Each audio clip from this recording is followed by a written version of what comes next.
सीरी फल के तीन पतैया तीनों का चनार हो। सिर फल का तीन पतैया तीनों का चनार हो।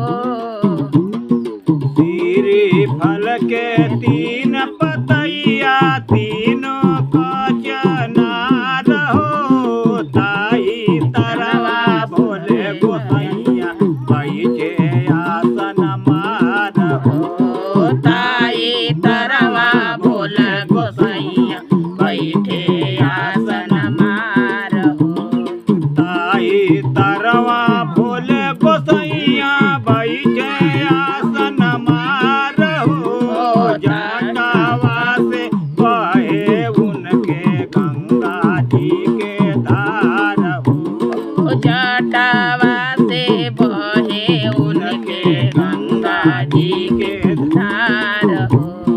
जटावा से बहे उनके गंगा जी के धार हो। गले बीचे नागावा मारेला फुफुकार हो। गले बीचे नागवा मारेला फुफुकार हो। गले बीचे नागावा मारेला फुफुकार हो। बूढ़ावा बैलावा पे भइला सवार हो।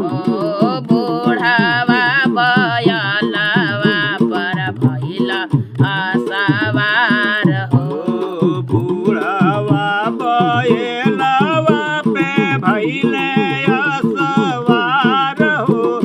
शिव के आपन गुरु बनाला तब होइहे उद्धार हो। शिव के अपन गुरु बनाला तबे होई उधियार हो। शिव के आपन गुरु बनाला तब होइहे उद्धार हो। शिव के